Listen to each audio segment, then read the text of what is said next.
Pour financer leur consommation de drogue et leur mode de vie effréné, Thierry Paulin et Jean-Thierry Mathurin assassinent brutalement et volent d'innocentes vieilles femmes, parfois pour seulement quelques francs. Mais à l'aide de portraits robots et d'empreintes digitales, ce couple finira par être appréhendé. Pour amener de nouveaux éléments de compréhension, Marie Drucker a interrogé le professeur de criminologie, Alain Bauer. Bienvenue dans Au bout de l'enquête, l'affaire Thierry Paulin, épisode bonus. Cher Alain, professeur de criminologie, j'avais besoin de vos lumières d'experts pour éclairer cet épisode bonus d'Au bout de l'enquête. Bonjour Marie, c'est toujours un plaisir de pouvoir expliciter, rendre clair, transparent ce que sont les outils de la criminologie et donc la manière dont les enquêtes sont menées. Alain, on découvre des empreintes sur plusieurs scènes de crime, des empreintes que les policiers n'arrivent pas à identifier. Pourquoi ? Bien, nous sommes dans les années 80. Il n'y a pas encore de système automatisé de gestion des empreintes. Il n'est donc pas possible de les comparer, sauf à aller rechercher des milliers de fiches dans un très grand nombre de fichiers différents. Il n'y a ni centralisation, ni numérisation. Il est donc extraordinairement compliqué, long et difficile de faire ces comparaisons, et encore plus quand on n'a pas une première empreinte qui permet d'identifier le propriétaire de ce qui a été relevé sur la scène de crime. À partir de quand la police se dote-t-elle d'outils plus performants ?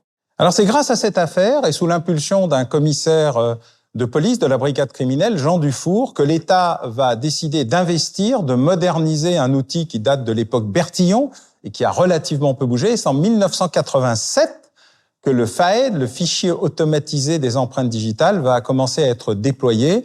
Aujourd'hui, il regroupe plus de 7 millions d'empreintes de personnes connues et inconnues.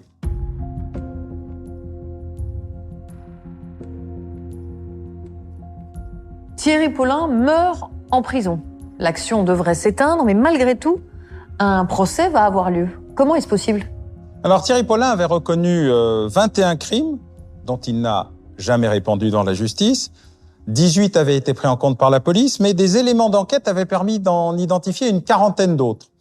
Mais durant l'enquête, Thierry Paulin a dénoncé son ami, amant, complice, qui est resté vivant, qui a donc pu être jugé. Et au moment de ce jugement, on a pu évoquer tous les autres crimes pour les rattacher à cette affaire secondaire, ce qui a permis de poursuivre l'enquête et surtout de rendre en partie justice aux victimes.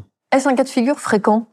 Ça n'est pas très fréquent, mais cela arrive surtout quand, malgré le décès du principal protagoniste, il existe des complices ou des complicités, des possibilités d'élargir le champ de l'enquête. On a ainsi, dans l'affaire Fourniret, qui est décédée en prison, la situation particulière de son ex-femme, complice, qui a reconnu d'ailleurs sa complicité, qui fait l'objet d'une enquête approfondie et qui pourrait permettre un procès non seulement pour l'affaire Mouzin, mais aussi ce qui permettrait d'évoquer d'autres affaires dans lesquelles elle a pu être complice, active ou témoin particulièrement engagé.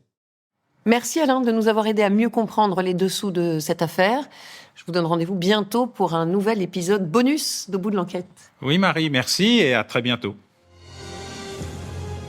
Vous venez d'écouter l'épisode bonus d'Au bout de l'enquête consacré à l'affaire Thierry Paulin. Si vous avez aimé ce podcast, vous pouvez vous abonner sur votre plateforme de podcast préférée et suivre Initial Studio sur les réseaux sociaux. Au bout de l'enquête est un podcast coproduit par Initial Studio, Enibas Productions et France Télévisions, adapté de l'émission audiovisuelle éponyme produite par Enibas Productions et France Télévisions. Vous pouvez retrouver l'émission Au bout de l'enquête sur France 2 ou en replay sur France.tv. Production exécutive du podcast, Initial Studio. Production éditoriale, Sarah Koskiewicz et Astrid Verdun, assistées de Marie Agassan et Cypriane Ligère. Montage, Joanna Lalonde. Avec la voix de Julie Drey.